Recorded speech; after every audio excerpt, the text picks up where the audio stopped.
ค่อยจัดหนักแต่เช้าเลยเนาะเนาะคักเยอะนี่เนาะ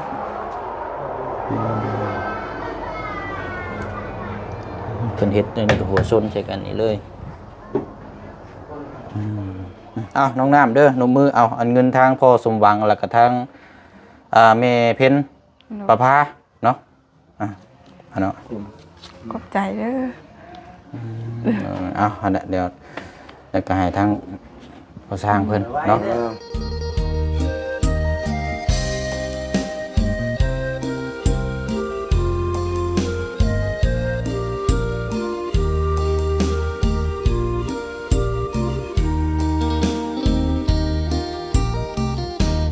เนาะยุบหลายเติบเนาะตีนกะ40ก้อนนึงครับพี่น้องเอ้ยสร้างเพิ่นสร้าง30เนาะเมื่อวานนี่เอามาเลย40เดี๋ยวขาดเด็กเนาะเพราะว่าเอาเบิ่งแล้วจังใดก็ต้องได้ใช้นะพี่น้องแต่ว่าเอาตัวมากอตัวบันไดนี่ก่อนเนาะบุกมาแต่เมืองแสนพุ่นแล้วพี่น้องเนาะทางตัวนี้ก็ประมาณโอ้เกือบ20ลักพุ่นบ่จักเหยียบแต่เช้าพุ่นพี่น้องเนาะเอาเนาะมาพบมาเจอกันคือเก่าคือเดิมเด้อพี่น้องเนาะกราบสบายดีและสวัสดีพ่อแม่พี่น้องเบิดสุขุสุคนพบเจอกันอีกคือเก่าเนาะมื้อนี้ก็ซื้อดินบล็อกมามอบให้ก่อนเนาะแล้วเมื่อวานนี่ก็เอาปูนแล้วก็แห่กับทรายนี่เบิ่งก่อนเนาะพี่น้องเนาะว่าเฮาสิซื้อเอาเป็นแบบกระสอบบัด อย่ามันบ่พอพวกได้เป็นมันแบบขมังนะพี่น้องเอ้ยเอามีแต่ว่าเดี๋ยวสิจะแจงเบิ่งนํกันอีกเทื่อนึงเนาะ มื้อนี้ก็ทั้งสร้างเพิ่นดำเนินการติดบานประตูอยู่เนาะหันบ่ได้ลืมสีอันนี้มาอีกได้นี่พี่น้องเนาะว่าสิซื้อมาอีกปองนึงว่ามาทานี่มันขึ้นไปพุ่นบ่ฮอดซับเนาะเอาเป็นว่ามื้อใหม่ก่อนก็ได้ซะเนาะให้เพิ่นเวียกเพิ่นก็ยังมีตัวนี้อยู่ตัวข้างในพุ่นก็ติดแล้วเรียบร้อยแล้วเนาะเรียบร้อยแล้วพี่น้อยเนาะเนาะมื้อนี้ก็โดดแน่จักหน่อยพี่น้อยมาส่งนี่แล้วก็จะได้เดินทางกลับบ้านก่อนเนาะเพราะว่ามีเคสทางหับผิดชอบแต่ว่าไปกลับละมื้อก็สิเดินทางมานะพี่น้องเนาะไปมาหากลับคนสิว่ากันบ่ได้อันนี้คันเมื่อก็ไม่นอนคืนเดียวเนาะพอดีทางวัดมหาโชคเนาะพอดีบ่เสียงการดำเนินการนั้นสั่งเสาไว้ก่อนหน้าวันนี้ทั้งเจ้าของห้างเพิ่นก็โทรมาแล้วเพิ่นอยากส่งแล้วเพิ่นอยากให้ทางบ่เสียงนี่เมื่อเบิ่งน้ำแล้วก็ทางเสาไม้น้ำบัดนี้เนาะทางเสาไม้นี่ก็แล้วเรียบร้อยแล้วเท่ากับนี่ต้องมือแล้วบัดนี้พี่น้องเนาะก็พอดีแล้วส่งเสานี่ก็จังได๋ก็สิเดินทางเมื่อเพราะว่าฮอดอยู่พุ่นก็3 โมงถึง 4 โมงก็ในนัดหมายเพิ่นก็สิได้มอบหมายไปเบิ่งน้ำกันเลยนะพี่น้องเนาะอยู่วัดมหาโชคทางโรงหินพุ่นแหละพี่น้องเนาะอันนี้ก็ซื้อมาเพิ่มเติมเนาะกับทางพ่อสมหวังเนาะแล้วก็ทางแม่เพ็ญประภาอีกคือเก่าเนาะพี่น้องเนาะเดี๋ยวให้ทางพอแล้วครอบครัวมาซอยกันเฮาบัดนี้เด้อทางว่าทางสร้างเพิ่นว่างคนใดคนหนึงก็ลงมานี่ละมาโจมซอยกันเนาะ40ก้อนเอาลงไว้หม้องใดสร้างเบิ่งเด้ออันให้ลูกยับหมอกเด้ออย่าให้เพิ่นพากันไปเล่นหม้องอื่นเด้อเพิ่นติดบานอยู่ถึงเทื่อนรุดมือโดดโอ้ยพี่น้องเอ้ยอันเดี๋ยวเด้อเอาไว้ใส่เนาะบัดนี้ไว้นี่บ่นี่ก็ได้มั้งไงบ่ต้องไกลก็ได้นี่เพราะว่าเดี๋ยวเพิ่นจับนี่ละมึงเสาหั่นแล้ว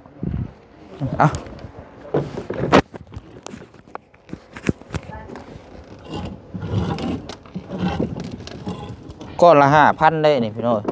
ก้อนละ5,000กีบกัดไปแก้เอาเองได้นี่แพง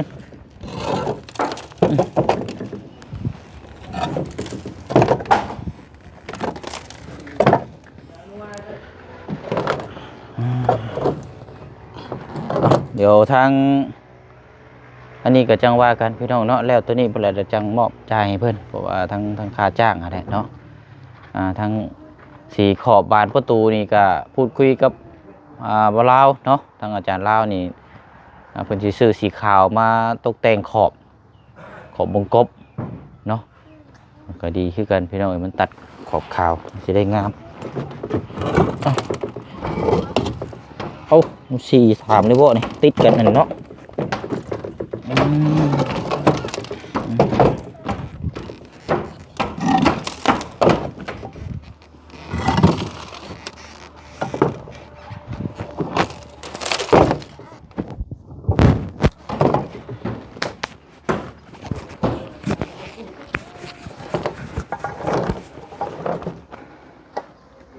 โอ้เสือก็บ่ใช่บาดนี่เก่งรุดลงหันน่ะพอแห้งแล้วนี่เนาะ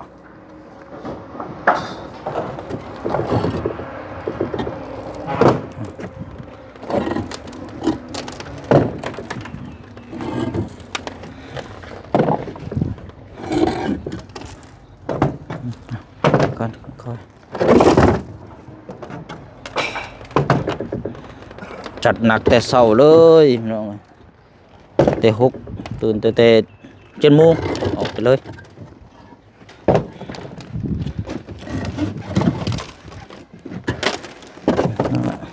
ไป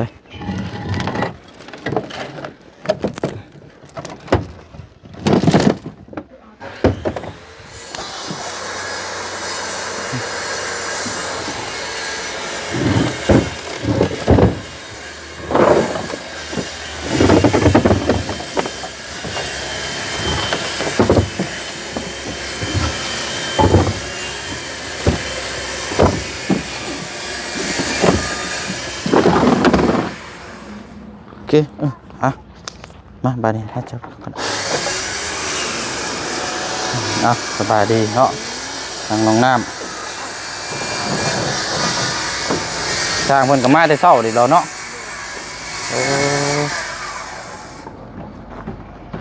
ไวเดี๋ยวทาง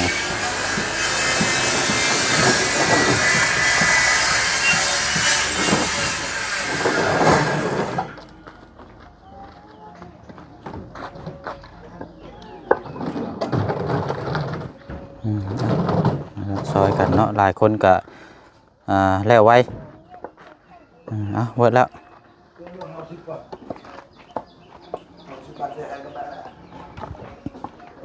เลี้ยงไว้แล้วเดี๋ยวสร้างเพิ่นเก็บเอาจัดแจงเอง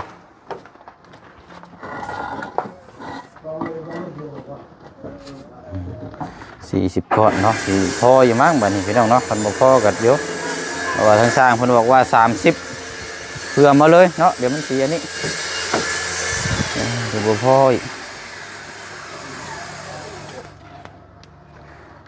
เพิ่นพากินข้าวแล้วบ่ซะเนาะได้ยังเฮ็ดให้เพิ่นกินฮะกินเลยสร้างกินเลย อ๋อสร้างน่ะกินแล้วบ่ โดย เดี๋ยวแต่อันทางชุมเจ้าเนาะ โดย กำลังติดบานอยู่พี่น้องเนาะไปเดี๋ยวขึ้นไปเบิ่งเทิงก่อนไปรีวิวเพื่อนๆก่อนบัดนี้เบิ่งเด้อจะให้ลูกเจ้าเพิ่นมาลิ้นแถวนี้เด้อตกใจได้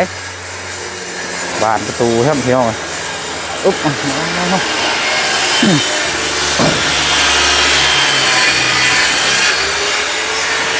เนาะก็ดี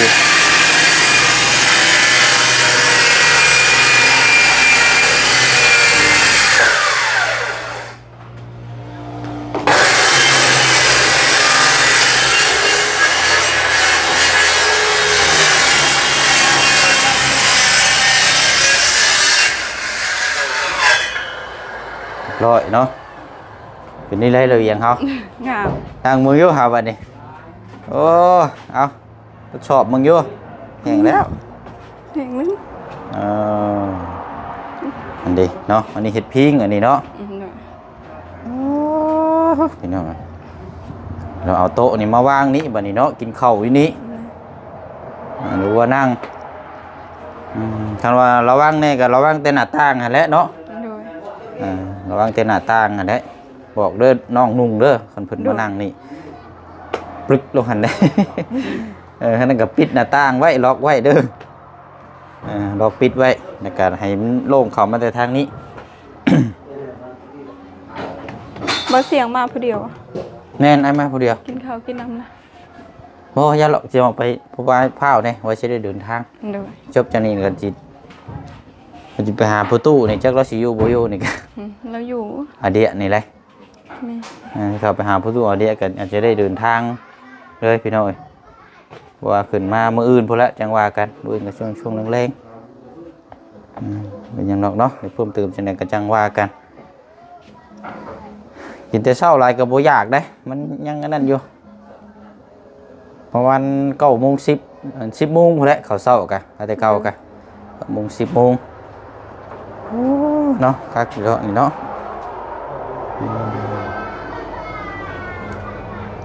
เพิ่นเฮ็ดนี่ก็หัวชนใส่กันนี่เลยเดี๋ยวจับกล้องให้ก็ได้ไปมาเบิ่งข้างในพี่ก่อน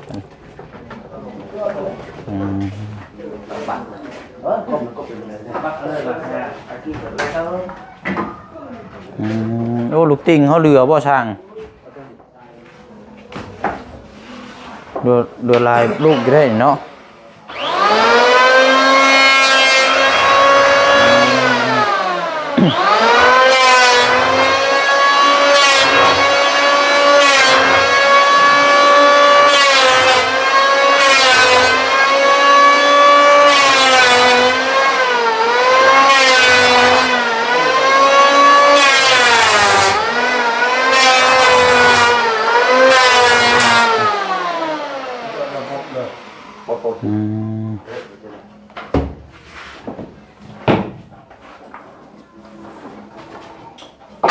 จะอยู่เครื่องมีครบอยู่เนาะมันก็ง่ายเนาะเอาเป็นของเลยแล้วแหละเนาะห้องได้เจ้า ห้องนี่แหละ นอนห้องหน้าอันนี้เลย โดย โอ้ตัวนี้บัดโบนนั่นซ้ำตัวนี้เนาะบัดไม้แล้วพี่น้องเนาะบัดไม้แล้วบัดติดซ้ำตัวนี้เนาะ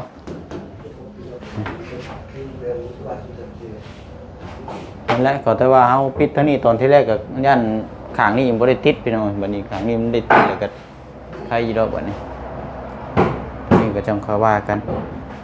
กันว่าอนาคตมีก็จะก็ติดเพดานเด้อเจ้าหาเงินได้เจ้าก็หาติดเพดานเนาะติดเพดานมิดเด้อบัดนี้ติดแอร์บัดนี้ ติดแอร์มาติดไสเงินบ่มีว่าติดแอร์ขนาดไฟบ่มีติดแอร์ เนาะไฟบ่ทันมีเนาะ โดย แม่นแล้ว เสียบมา เนาะ เสียบจูดไฟ ดื่มไปเนาะไฟเฮือนทางเราก็บ่มีเด้นี่ก็เนาะไฟฟ้า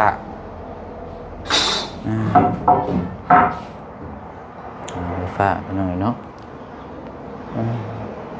ทางระเบียงเขาก็เรียบร้อยบัดนี้พี่น้องเนาะเดี๋ยวจะเก็บสีเล็กๆน้อยๆก็แม่นว่าจบแล้วบัดนี้เนาะนั่นละมีแต่ว่านั่นละเดี๋ยวนั่นกับบ่เชียงก็สิมอบเงินให้ทางสร้างเพิ่นเลยพี่น้องเนาะเพราะว่ามันก็สิได้จบ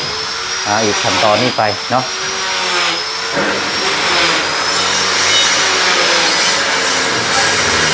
เดี๋ยวลงบนพ้นก็ได้เด้อ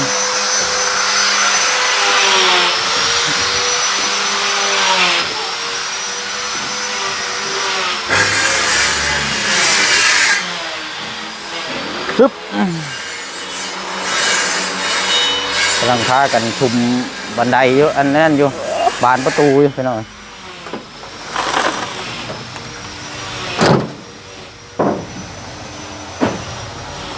ตุกน้ำอันนี้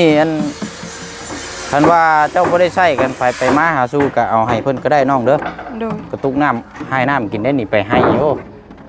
หักเลยนี่ นี่ครับใบตักน้ ไปตั้งน้ำเนาะเดี๋ยววันนั้นก็จะเอาเจ้าก็เอาไว้รถเด้อ ำโดย เดี๋ยวอันนี้ก็จ่ายเงินให้สร้างเพิ่นก่อนพี่น้อง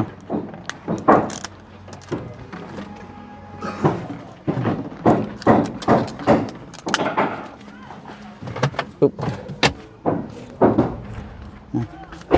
ไปทั้งก็ได้เดี๋ยวเจ้าขึ้นไปบอกสร้างเพิ่นก็ได้ไหมบอกให้เพิ่นหยุดคนก็ได้เดี๋ยวจ่ายเงินมานี่แหละ อยู่ มานั่งอยู่ระเบียงพี่ก็ได้ นึกอันยนต์จะหยุดเว้ยใช้แค่ประเว้ย งามแล้วนี่เนาะคัก ใช้ แล้ว แค่ บัดนี้ ประ เนาะ อ่ะประกาทาสีนานอยู่ เนาะพุ่นละนั่งอยู่ระเบียงเทิงพุ่นละเดี๋ยวให้ขึ้นไป เฮ้ยคือมันไป มันอยู่ ใช้ ระเบียงงามๆแล้วถือว่า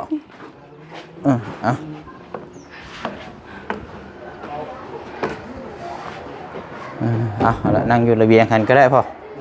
ระเบียงโดนนะผู้ ปืนโห เอาละ ตาบันกูโห้ย โอเคเอานี่ก็ได้มั่งเนาะเดี๋ยวอันให้เพิ่นหยุดก่อนก็ได้แป๊บนึง อัดไว้ตาม เดี๋ยวครับเงินก่อนก็ได้ เย้อันจ้าม พ่อจับกล้องให้ได้แป๊บนึง ไปยักษ์ โอเคอ่ะน้องนับมาพี่ก็ได้โอ้คักแท้นี่เนาะโอ้เน่นคักดีโดมองพอดีแล้วเรานั่งนี่เป็นมองไปพุ่นเนาะนี่มองไปพุ่นบ่ได้เห็นเบิดเลยเอาเดี๋ยวอันถามทั้งเบียกตัวนี้ก็มีแต่ว่าเฮาติดบ้านเนาะติดบ้านแล้วก็เฮ็ดบันไดก็แม่นเบิดได้เนาะหรือว่าจบไปหน่อยจบมอบถ้าว่ามีหยังเพิ่มเติมแล้วก็จังว่ากันเนาะจังว่ากันตามรังบัดนี้เฮาจังให้ทางครอบครัวเพิ่นก็หามื้อดีมื้องามขึ้นเฮือนก่อนเนาะ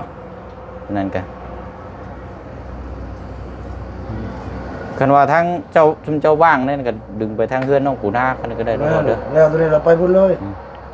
แล้วเป็นไรนั่นเราไปเห็นนาเลยวันนี้แบบไปเบิ่งอยู่วัน แต่ว่าดินบล็อกเพิ่นโหดเนาะก้อนใหญ่โพดใหญ่เนาะดินบล็อกก้อนละ 8,000 ดินบล็อกก็โพดมันเป็นบล็อกตันเนาะบล็อกตันบล็อกก้อนใหญ่มันได้แพงแน่ว่าเขาสิกลับบ้านก่อนมื้อนี้แต่ว่ามื้อก็สิเดินทางมาคือเก่าสำหรับทางแห่กับทรายนี่เบิ่งก่อนเนาะคันว่านั่นก็สิ บ้านกัน แห่กันใช้กระสอบมาบ่หรือว่าเอาแบบย่างละครึ่งเดี๋ยวจังว่านํกันอีกเพราะว่าเสียงสิถามทางผู้ใหญ่เพิ่นนํกันอีกตัวนึงก่อนเนาะเพราะงบเฮาก็ใช้มีจำนวนจำกัดพี่น้องเอ้ยเนาะเอาตามนั้นแหละเนาะ ชี้กันได้ลงพอ แม่นเฮาว่าสิซื้อมาให้อยู่รถขึ้นไปรถบ่ฮอดซ้ำลืมมีแต่ว่ามื้ออื่นนั่นแหละเฮาสิซื้อมาอันมีแต่ติดตัวนี้ไปก่อนกับทางสร้างสีเฮาก็อันทางว่าลาวเพิ่นสิซื้อสีขาวมาให้อยู่เจ้ากระทานี่ละขอบขาวทางนอกเนาะคุยกันแล้วเรียบร้อยแล้วนะเก็บไปเลยก็ได้เนาะมีแต่ว่าเฮาสิจ่ายเลยแล้วมันจังแล้วไปเนาะจ่ายเวียกต่อที่ว่างานเสริมตัวนี้แหละพี่น้องเสริมกับทาค่าสีเพิ่มหั่นเนาะแต่ว่าทางค่าจ้างสุดใหญ่อันนี้ยังบ่เกี่ยวอันนี้คืองานเสริมพี่น้องเนาะงานต่อเติม1 2 3 4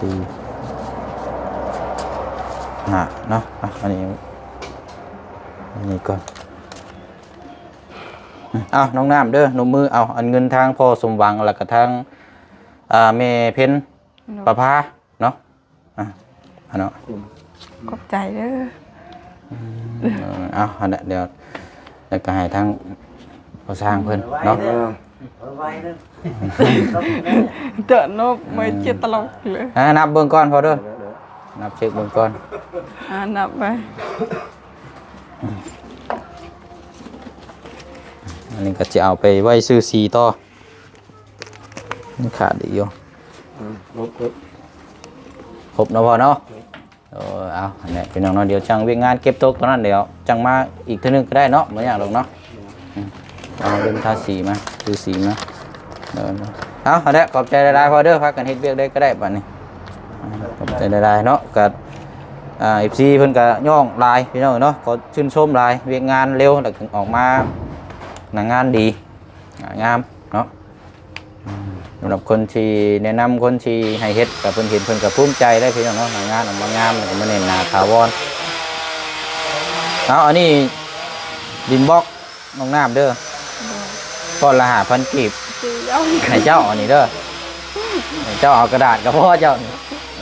ลงดินบล็อกกันแล้วเนาะพอดี200,000กีบเนาะดินบล็อกกับ40ก้อนแต่เมื่อวานนี่กับปูนเนาะปูนน้ำเมื่อวานนี่จังว่ากันบัดนี้พี่น้องเนาะไม่ใช่เข้าไปหาทั้งอาเดียก่อนเนาะดอกเนาะไปเช่าอยู่สร้างเป็นกระติดเริ่มติดมื้อนี้แล้วมื้อนี้อาจจะบ่แล้วแต่ว่ามื้ออื่นเนาะมื้อนี้จังได๋ก็ยันบ่รอดเราพี่น้องยันแล้วอยู่แล้วเนาะเอาโอเคจ้ะน้องน้ำมีแต่ว่าอะไรอันนุ่มมือฝากขอมกขอบใจขอบุญขอบคุณทางอันพอสมหวังแล้วก็ทางแม่เพ็ญประภาเด้อน้องเด้อ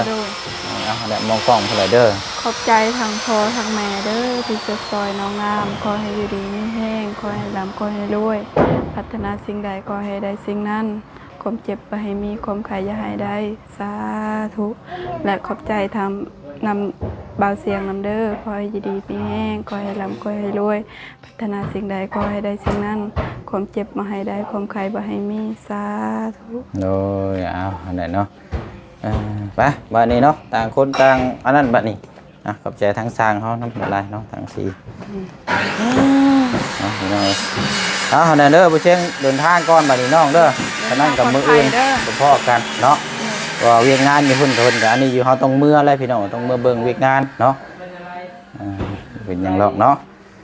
เอาจุลีไม่แห้งบ๊ายบายเนาะสบายดีเด้อทางปลอดภัยเด้อโอ้ยเรื่องต่อมาเนี่ยเมื่อวานนี่กระทั่งเบาดีกับเบา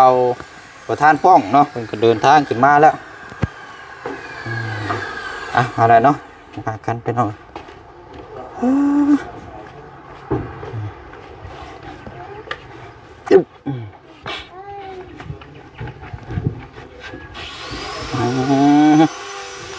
กับเข่าเนาะ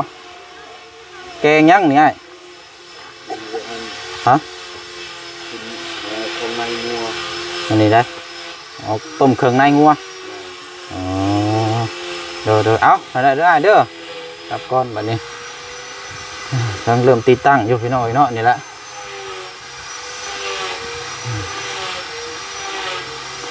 บอกเนาะเอาโอเคเนาะพี่น้องเนาะคลิปนี้ก็จะได้ขอตัวเดินทางไปต่ออีกก่อนเนาะพบกันในคลิปหน้าเนาะคลิปนี้ก็ขอมกขอบใจขอบคุณขอบคุณพี่น้อง FC แล้วก็ทางพอสมหวังแม่เพ็ญประภาเด้อเนาะพร้อมครอบครัวเนาะที่ได้มองเห็นในการต่อเติมเนาะทั้งต่อเติมบันไดน้ำแน่พี่น้องเนาะแล้วก็ระเบียงน้ำเนาะระเบียงก็สำเร็จเป็นเทมห้อยนะพี่น้องเนาะเดี๋ยวแต่รอติดตามทั้งบานประตูว่าในบานประตูเสร็จก็เป็นเพิ่นสิพามาดูมตัวนี้เนาะเอาเนาะละพี่น้องจังว่าจังคุยน้ำกันอีกเนาะทั้งบุเชียงขอตัวเดินทางไปต่อก่อนเนาะพบกันในคลิปหน้าคลิปนี้บ๊ายบายเด้อพี่น้องเด้อสบายดี